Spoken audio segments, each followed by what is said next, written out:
The Call of the Wild by Jack London.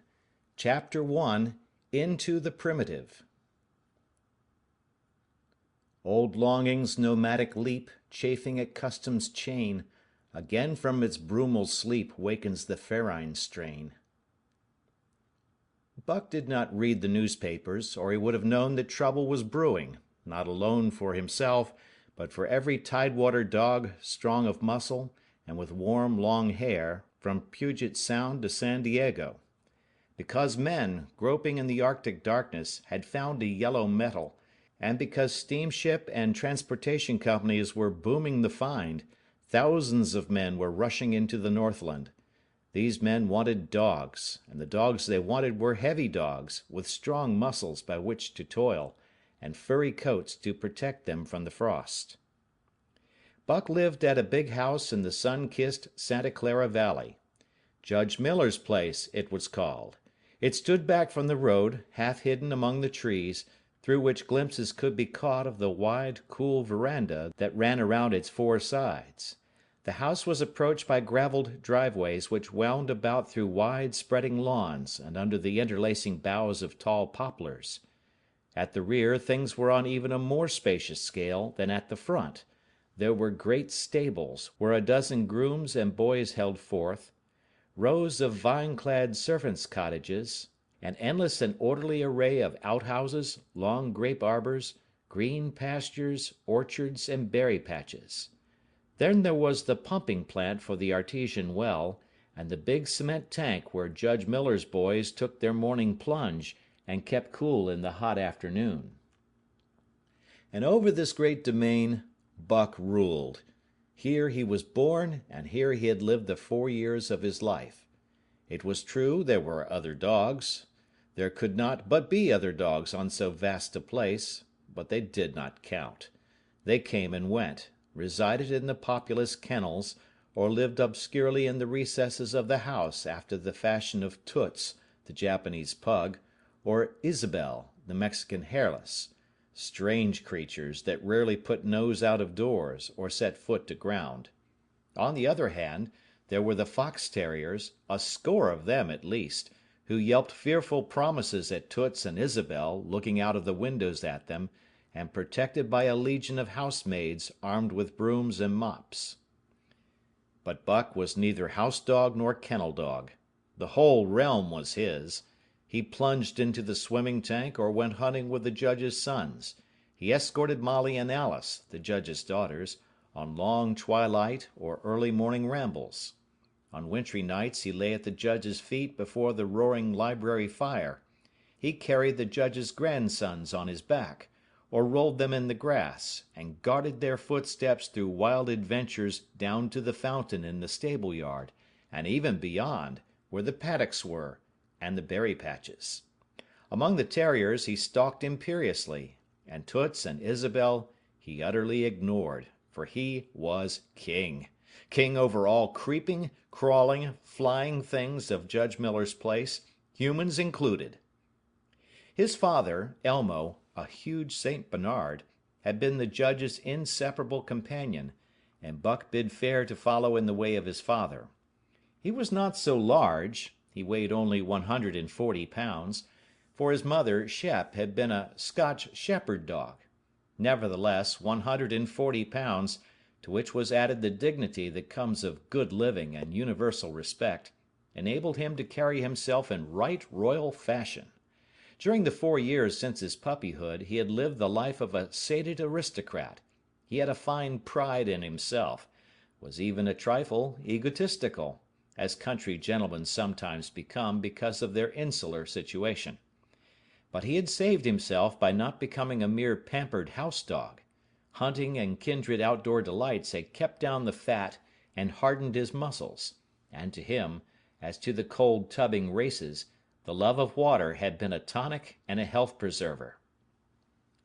And this was the manner of dog Buck was in the fall of 1897, when the Klondike strike dragged men from all the world into the frozen north. But Buck did not read the newspapers, and he did not know that Manuel, one of the gardener's helpers, was an undesirable acquaintance. Manuel had one besetting sin. He loved to play Chinese lottery. Also, in his gambling, he had one besetting weakness, faith in a system, and this made his damnation certain. For to play a system requires money, while the wages of a gardener's helper do not lap over the needs of a wife and numerous progeny. The judge was at a meeting of the Raisin Growers Association, and the boys were busy organizing an athletic club on the memorable night of Manuel's treachery. No one saw him and Buck go off through the orchard on what Buck imagined was merely a stroll. And with the exception of a solitary man, no one saw them arrive at the little flag station known as College Park. This man talked with Manuel, and money chinked between them. "You might wrap up the goods before you deliver 'em," the stranger said gruffly, and Manuel doubled a piece of stout rope around Buck's neck under the collar. "Twist it, and you'll choke him plenty," said Manuel, and the stranger grunted a ready affirmative. Buck had accepted the rope with quiet dignity. To be sure, it was an unwonted performance, but he had learned to trust in men he knew, and to give them credit for a wisdom that outreached his own. But when the ends of the rope were placed in the stranger's hands, he growled menacingly. He had merely intimated his displeasure, in his pride believing that to intimate was to command. But to his surprise, the rope tightened around his neck, shutting off his breath. In quick rage he sprang at the man, who met him halfway, grappled him close by the throat, and with a deft twist threw him over on his back. Then the rope tightened mercilessly, while Buck struggled in a fury, his tongue lolling out of his mouth and his great chest panting futilely. Never in all his life had he been so vilely treated, and never in all his life had he been so angry. But his strength ebbed, his eyes glazed, and he knew nothing when the train was flagged and the two men threw him into the baggage car. The next he knew, he was dimly aware that his tongue was hurting and that he was being jolted along in some kind of a conveyance. The hoarse shriek of a locomotive whistling a crosslink told him where he was. He had traveled too often with the judge not to know the sensation of riding in a baggage car. He opened his eyes, and into them came the unbridled anger of a kidnapped king. The man sprang for his throat, but Buck was too quick for him. His jaws closed on the hand, nor did they relax till his senses were choked out of him once more. "Yep, has fits," the man said, hiding his mangled hand from the baggageman, who had been attracted by the sounds of struggle. "I'm taking him up for the boss to 'Frisco. A crack dog doctor there thinks that he can cure him." Concerning that night's ride, the man spoke most eloquently for himself, in a little shed back of a saloon on the San Francisco waterfront. "All I get is 50 for it," he grumbled, "and I wouldn't do it over for 1,000, cold cash." His hand was wrapped in a bloody handkerchief, and the right trouser leg was ripped from knee to ankle. "How much did the other mug get?" the saloon keeper demanded. 100, was the reply. "Wouldn't take a sou less, so help me." "That makes 150, the saloon keeper calculated. "And he's worth it, or I'm a squarehead." The kidnapper undid the bloody wrappings and looked at his lacerated hand. "If I don't get the hydrophoby—" "It'll be because you was born to hang," laughed the saloon keeper. "Here, lend me a hand before you pull your freight," he added. Dazed, suffering intolerable pain from throat and tongue, with the life half throttled out of him, Buck attempted to face his tormentors. But he was thrown down and choked repeatedly till they succeeded in filing the heavy brass collar from off his neck. Then the rope was removed, and he was flung into a cage-like crate. There he lay for the remainder of the weary night, nursing his wrath and wounded pride. He could not understand what it all meant. What did they want with him, these strange men? Why were they keeping him pent up in this narrow crate? He did not know why, but he felt oppressed by the vague sense of impending calamity. Several times during the night he sprang to his feet when the shed door rattled open, expecting to see the judge, or the boys at least. But each time it was the bulging face of the saloon keeper that peered in at him by the sickly light of a tallow candle. and each time the joyful bark that trembled in Buck's throat was twisted into a savage growl. But the saloon keeper let him alone, and in the morning 4 men entered and picked up the crate. More tormentors, Buck decided, for they were evil-looking creatures, ragged and unkempt, and he stormed and raged at them through the bars. They only laughed and poked sticks at him, which he promptly assailed with his teeth till he realized that that was what they wanted, whereupon he lay down sullenly and allowed the crate to be lifted into a wagon. Then he, and the crate in which he was imprisoned, began a passage through many hands. Clerks in the express office took charge of him. He was carted about in another wagon. A truck carried him, with an assortment of boxes and parcels, upon a ferry steamer. He was trucked off the steamer into a great railway depot, and finally he was deposited in an express car. For 2 days and nights this express car was dragged along at the tail of shrieking locomotives, and for 2 days and nights Buck neither ate nor drank. In his anger he had met the first advances of the express messengers with growls, and they had retaliated by teasing him. When he flung himself against the bars, quivering and frothing, they laughed at him and taunted him. They growled and barked like detestable dogs, mewed, and flapped their arms and crowed. It was all very silly, he knew, but therefore the more outrage to his dignity, and his anger waxed and waxed. He did not mind the hunger so much, but the lack of water caused him severe suffering and fanned his wrath to fever pitch. For that matter, high-strung and finely sensitive, the ill treatment had flung him into a fever, which was fed by the inflammation of his parched and swollen throat and tongue. He was glad for one thing: the rope was off his neck. That had given them an unfair advantage, but now that it was off, he would show them. They would never get another rope around his neck. Upon that he was resolved. For 2 days and nights he neither ate nor drank, and during those 2 days and nights of torment he accumulated a fund of wrath that boded ill for whoever first fell foul of him. His eyes turned bloodshot, and he was metamorphosed into a raging fiend.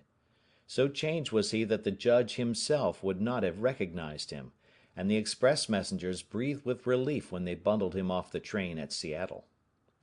4 men gingerly carried the crate from the wagon into a small, high-walled backyard. A stout man, with a red sweater that sagged generously at the neck, came out and signed the book for the driver. That was the man, Buck divined, the next tormentor, and he hurled himself savagely against the bars. The man smiled grimly and brought a hatchet and a club. "You ain't going to take him out now?" the driver asked. "Sure," the man replied, driving the hatchet into the crate for a pry. There was an instantaneous scattering of the 4 men who had carried it in, and from safe perches on top the wall they prepared to watch the performance. Buck rushed at the splintering wood, sinking his teeth into it, surging and wrestling with it. Wherever the hatchet fell on the outside, he was there on the inside, snarling and growling, as furiously anxious to get out as the man in the red sweater was calmly intent on getting him out. "Now, you red-eyed devil," he said, when he had made an opening sufficient for the passage of Buck's body. At the same time he dropped the hatchet and shifted the club to his right hand. And Buck was truly a red-eyed devil, as he drew himself together for the spring, hair bristling, mouth foaming, a mad glitter in his bloodshot eyes.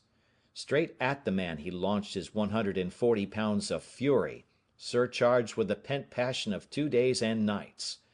In midair, just as his jaws were about to close on the man, he received a shock that checked his body and brought his teeth together with an agonizing clip. He whirled over, fetching the ground on his back and side. He had never been struck by a club in his life and did not understand. With a snarl that was part bark and more scream, he was again on his feet and launched into the air. And again the shock came, and he was brought crushingly to the ground. This time he was aware that it was the club, but his madness knew no caution. A dozen times he charged, and as often the club broke the charge and smashed him down. After a particularly fierce blow he crawled to his feet, too dazed to rush. He staggered limply about, the blood flowing from nose and mouth and ears, his beautiful coat sprayed and flecked with bloody slaver. Then the man advanced and deliberately dealt him a frightful blow on the nose. All the pain he had endured was as nothing compared with the exquisite agony of this. With a roar that was almost lion-like in its ferocity, he again hurled himself at the man. But the man, shifting the club from right to left, coolly caught him by the underjaw, at the same time wrenching downward and backward. Buck described a complete circle in the air, and half of another, then crashed to the ground on his head and chest. For the last time he rushed. The man struck the shrewd blow he had purposely withheld for so long, and Buck crumpled up and went down, knocked utterly senseless. "He's no slouch at dog breaking, that's what I say," one of the men on the wall cried enthusiastically. "Druther break cayuses any day, and twice on Sundays," was the reply of the driver as he climbed on the wagon and started the horses. Buck's senses came back to him, but not his strength. He lay where he had fallen, and from there he watched the man in the red sweater. "Answers to the name of Buck," the man soliloquized, quoting from the saloon keeper's letter, which had announced the consignment of the crate and contents. "Well, Buck, my boy," he went on in a genial voice, "we've had our little ruction, and the best thing we can do is to let it go at that. You've learned your place, and I know mine. Be a good dog, and all'll go well and the goose hang high. Be a bad dog, and I'll whale the stuffing out of you. Understand?" As he spoke, he fearlessly patted the head he had so mercilessly pounded, and though Buck's hair involuntarily bristled at touch of the hand, he endured it without protest. When the man brought him water, he drank eagerly, and later bolted a generous meal of raw meat, chunk by chunk, from the man's hand. He was beaten, he knew that, but he was not broken. He saw, once for all, that he stood no chance against a man with a club. He had learned the lesson, and in all his afterlife he never forgot it. That club was a revelation. It was his introduction to the reign of primitive law, and he met the introduction halfway. The facts of life took on a fiercer aspect, and while he faced that aspect uncowed, he faced it with all the latent cunning of his nature aroused. As the days went by, other dogs came, in crates and at the ends of ropes, some docilely and some raging and roaring as he had come, and one and all he watched them pass under the dominion of the man in the red sweater. Again and again, as he looked at each brutal performance, the lesson was driven home to Buck. A man with a club was a lawgiver, a master to be obeyed, though not necessarily conciliated. Of this last Buck was never guilty, though he did see beaten dogs that fawned upon the man, and wagged their tails, and licked his hand. Also he saw one dog, that would neither conciliate nor obey, finally killed in the struggle for mastery. Now and again men came, strangers, who talked excitedly, wheedlingly, and in all kinds of fashions to the man in the red sweater. And at such times that money passed between them, the strangers took one or more of the dogs away with them. Buck wondered where they went, for they never came back, but the fear of the future was strong upon him, and he was glad each time when he was not selected. Yet his time came, in the end, in the form of a little weazened man who spat broken English and many strange and uncouth exclamations which Buck could not understand. "Sacre dame!" he cried, when his eyes lit upon Buck. "Dat one damn bully dog, eh? How much?" 300 and a present at that," was the prompt reply of the man in the red sweater. "And seeing it's government money, you ain't got no kick coming, eh, Perrault?" Perrault grinned. Considering that the price of dogs had been boomed skyward by the unwanted demand, it was not an unfair sum for so fine an animal. The Canadian government would be no loser, nor would its dispatches travel the slower. Perrault knew dogs, and when he looked at Buck he knew that he was 1 in 1,000. 1 in 10,000, he commented mentally. Buck saw money pass between them, and was not surprised when Curly, a good-natured Newfoundland, and he were led away by the little weazened man. That was the last he saw of the man in the red sweater, and as Curly and he looked at receding Seattle from the deck of the Narwhal, it was the last he saw of the warm Southland. Curly and he were taken below by Perrault, and turned over to a black-faced giant called Francois. Perrault was a French-Canadian, and swarthy, but Francois was a French-Canadian half-breed, and twice as swarthy.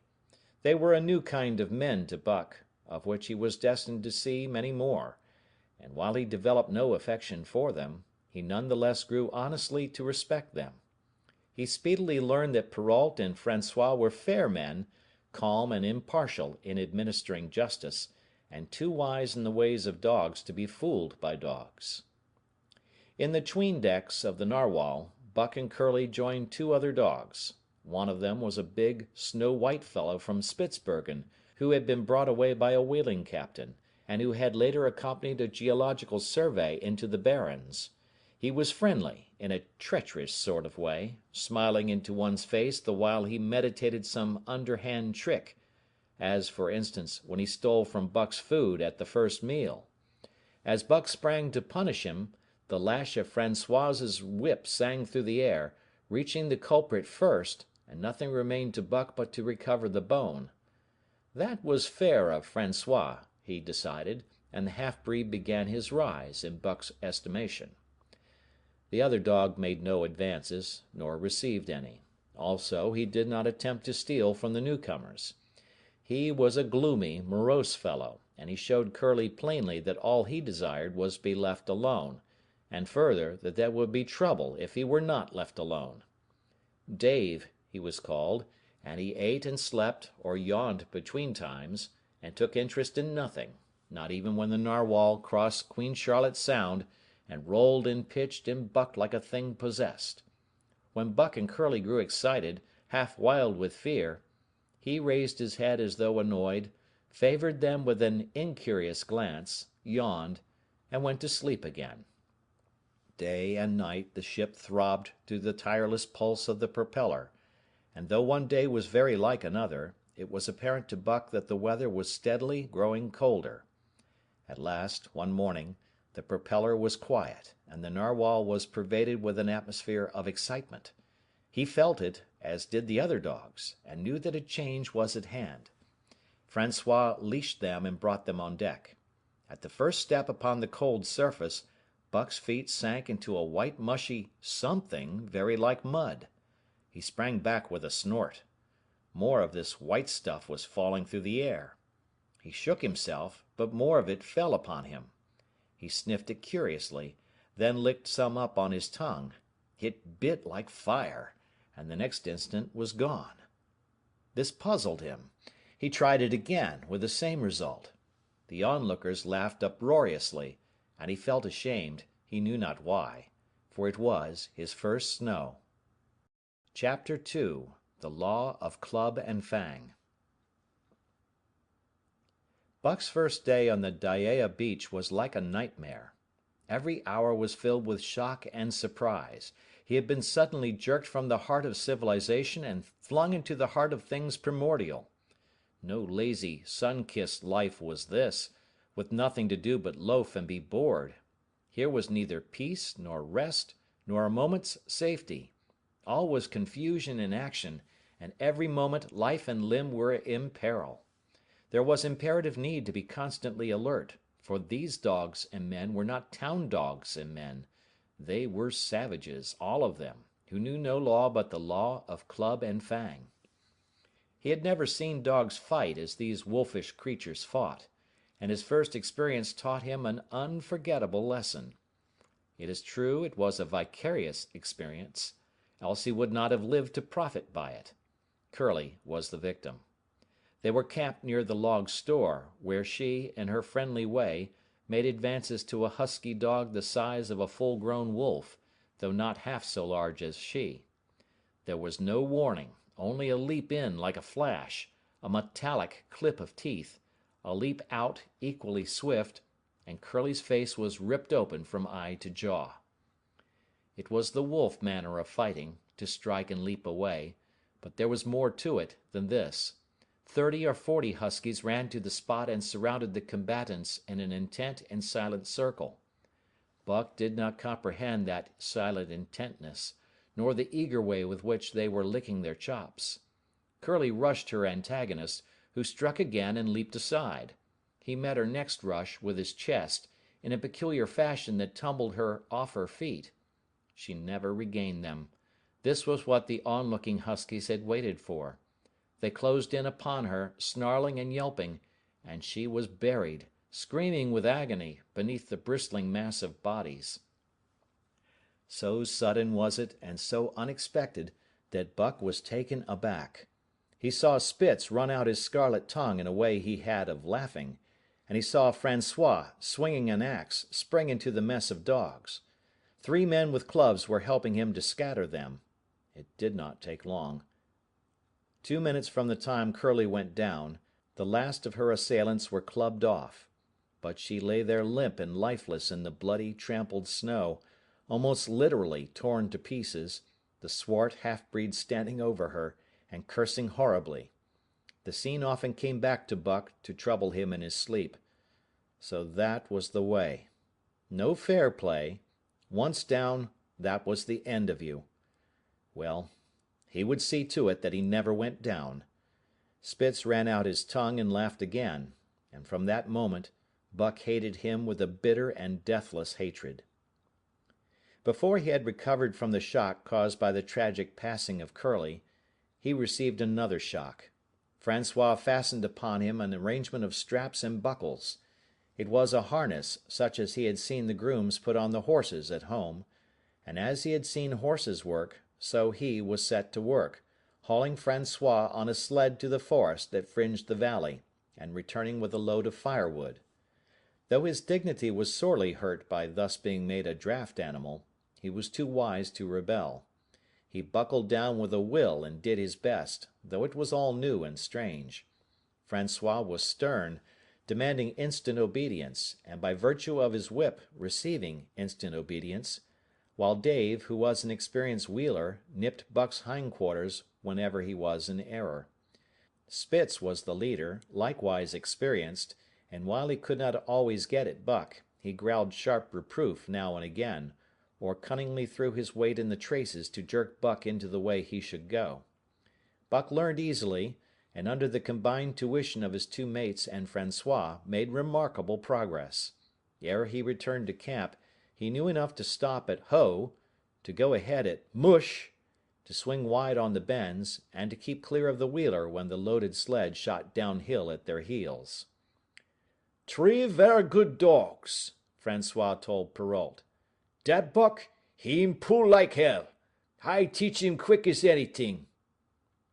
By afternoon, Perrault, who was in a hurry to be on the trail with his dispatches, returned with 2 more dogs. Billy and Joe, he called them, 2 brothers, and true huskies both. Sons of the one mother though they were as different as day and night. Billy's one fault was his excessive good nature, while Joe was the very opposite, sour and introspective, with a perpetual snarl and a malignant eye. Buck received them in comradely fashion, Dave ignored them, while Spitz proceeded to thrash first one and then the other. Billy wagged his tail appeasingly, turned to run when he saw that appeasement was of no avail, and cried, still appeasingly, when Spitz's sharp teeth scored his flank. But no matter how Spitz circled, Joe whirled around on his heels to face him, mane bristling, ears laid back, lips writhing and snarling, jaws clipping together as fast as he could snap, and eyes diabolically gleaming, the incarnation of belligerent fear. So terrible was his appearance that Spitz was forced to forego disciplining him, but to cover his own discomfiture he turned upon the inoffensive and wailing Billy, and drove him to the confines of the camp. By evening Perrault secured another dog, an old husky, long and lean and gaunt, with a battle-scarred face and a single eye which flashed a warning of prowess that commanded respect. He was called Sol-leks, which means the angry one. Like Dave, he asked nothing, gave nothing, expected nothing, and when he marched slowly and deliberately into their midst, even Spitz left him alone. He had one peculiarity which Buck was unlucky enough to discover. He did not like to be approached on his blind side. Of this offense Buck was unwittingly guilty, and the first knowledge he had of his indiscretion was when Sol-leks whirled upon him and slashed his shoulder to the bone for 3 inches up and down. Forever after, Buck avoided his blind side, and to the last of their comradeship had no more trouble. His only apparent ambition, like Dave's, was to be left alone, though, as Buck was afterward to learn, each of them possessed one other and even more vital ambition. That night, Buck faced the great problem of sleeping. The tent, illumined by a candle, glowed warmly in the midst of the white plain, and when he, as a matter of course, entered it, both Perrault and Francois bombarded him with curses and cooking utensils, till he recovered from his consternation and fled ignominiously into the outer cold. A chill wind was blowing that nipped him sharply and bit with especial venom into his wounded shoulder. He lay down on the snow and attempted to sleep, but the frost soon drove him shivering to his feet.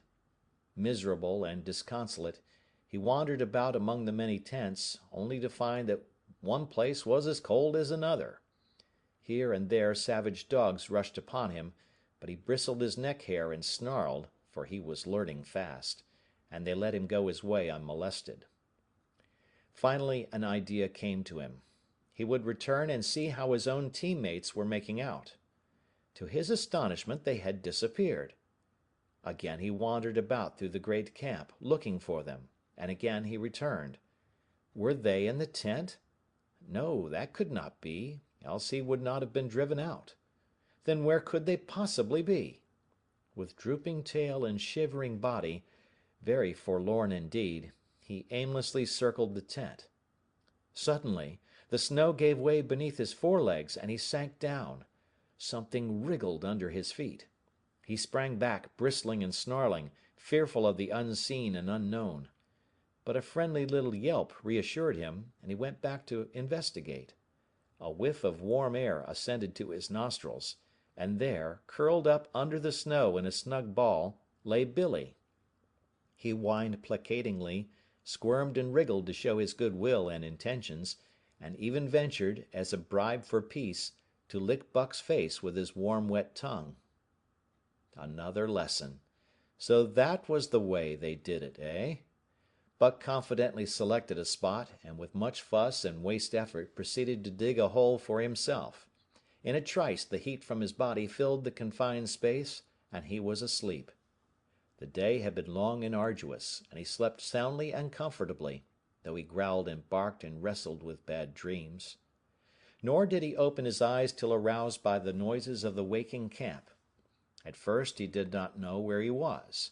It had snowed during the night, and he was completely buried. The snow walls pressed him on every side, and a great surge of fear swept through him, the fear of the wild thing for the trap.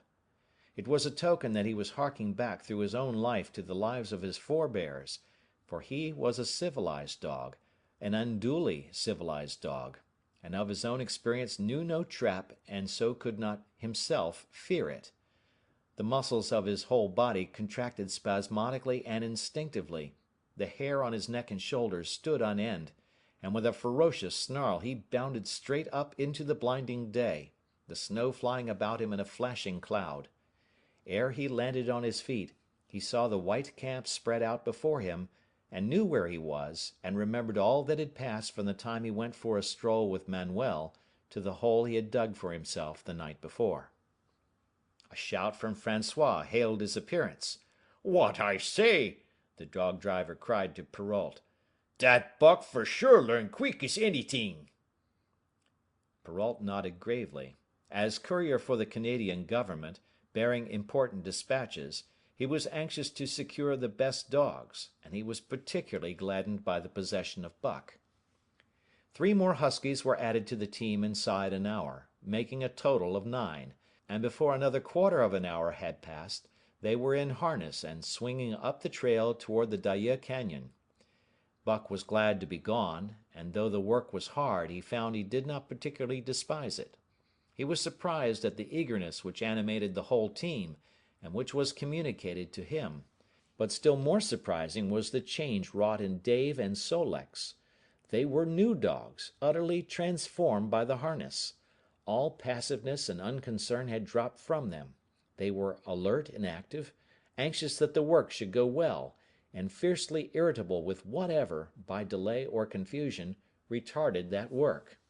The toil of the traces seemed the supreme expression of their being, and all that they lived for, and the only thing in which they took delight. Dave was wheeler, or sled dog, pulling in front of him was Buck, then came Sol-leks, the rest of the team was strung out ahead, single file, to the leader, which position was filled by Spitz.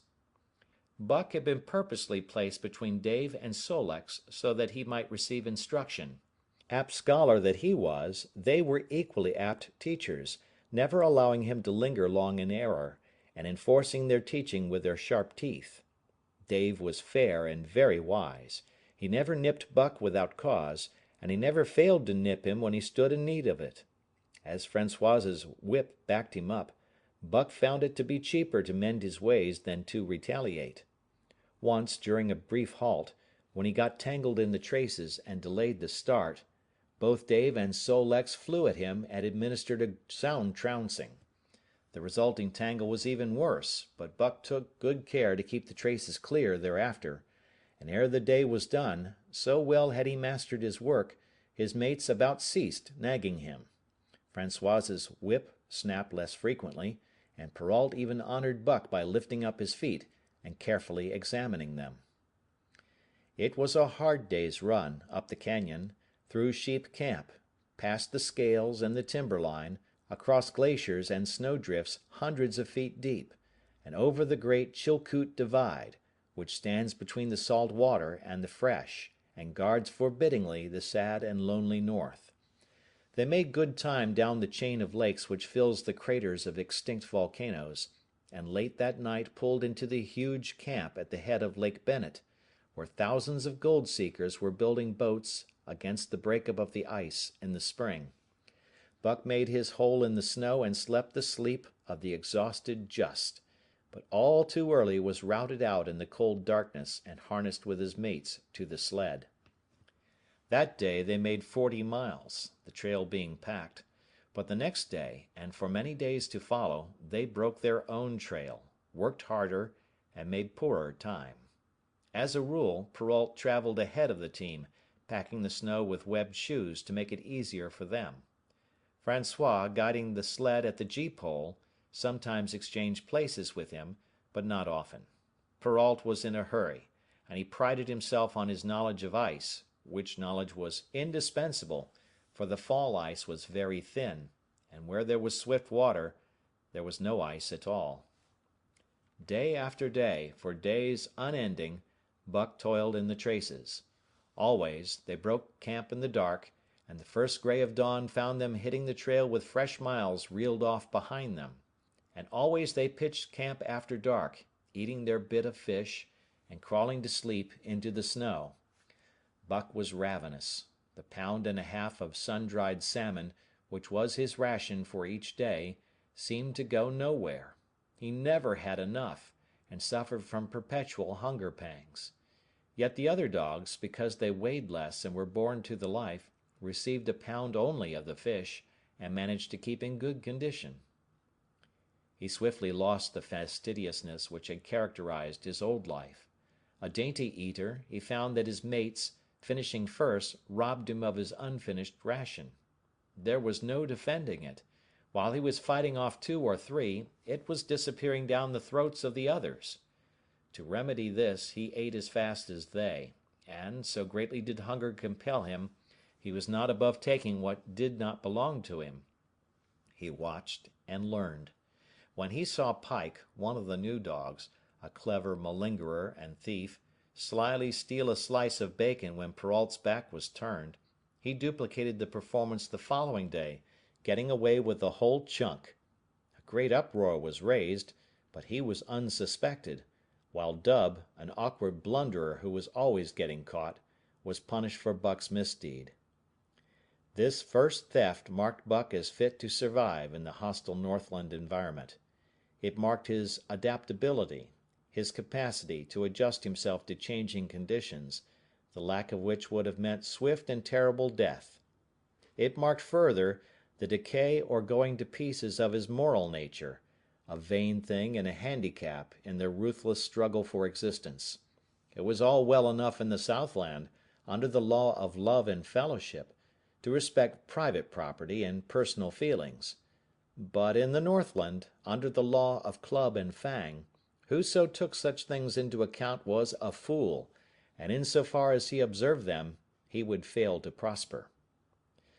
Not that Buck reasoned it out. He was fit, that was all, and unconsciously he accommodated himself to the new mode of life. All his days, no matter what the odds, he had never run from a fight. But the club of the man in the red sweater had beaten into him a more fundamental and primitive code. Civilized, he could have died for a moral consideration, say the defense of Judge Miller's riding whip, but the completeness of his de-civilization was now evidenced by his ability to flee from the defense of a moral consideration, and so save his hide. He did not steal for joy of it, but because of the clamor of his stomach. He did not rob openly, but stole secretly and cunningly, out of respect for club and fang. In short, the things he did were done because it was easier to do them than not to do them. His development, or retrogression, was rapid. His muscles became hard as iron, and he grew callous to all ordinary pain. He achieved an internal as well as external economy. He could eat anything, no matter how loathsome or indigestible, and, once eaten, the juices of his stomach extracted the last least particle of nutriment, and his blood carried it to the farthest reaches of his body, building it into the toughest and stoutest of tissues. Sight and scent became remarkably keen, while his hearing developed such acuteness that in his sleep he heard the faintest sound and knew whether it heralded peace or peril. He learned to bite the ice out with his teeth when it collected between his toes, and when he was thirsty and there was a thick scum of ice over the water hole, he would break it by rearing and striking it with stiff forelegs. His most conspicuous trait was an ability to scent the wind and forecast it a night in advance. No matter how breathless the air when he dug his nest by tree or bank, the wind that later blew inevitably found him to leeward, sheltered and snug. And not only did he learn by experience, but instincts long dead became alive again. The domesticated generations fell from him. In vague ways he remembered back to the youth of the breed, to the time the wild dogs ranged in packs through the primeval forest, and killed their meat as they ran it down. It was no task for him to learn to fight with cut and slash and the quick wolf snap. In this manner had fought forgotten ancestors. They quickened the old life within him, and the old tricks which they had stamped into the heredity of the breed were his tricks. They came to him without effort or discovery, as though they had been his always. And when, on the still cold nights, he pointed his nose at a star and howled long and wolf-like, it was his ancestors, dead and dust, pointing nose at star and howling down through the centuries and through him. And his cadences were their cadences, the cadences which voiced their woe and what to them was the meaning of the stiffness and the cold and dark. Thus, as token of what a puppet thing life is, the ancient song surged through him, and he came into his own again. And he came because men had found a yellow metal in the north, and because Manuel was a gardener's helper whose wages did not lap over the needs of his wife and divers small copies of himself.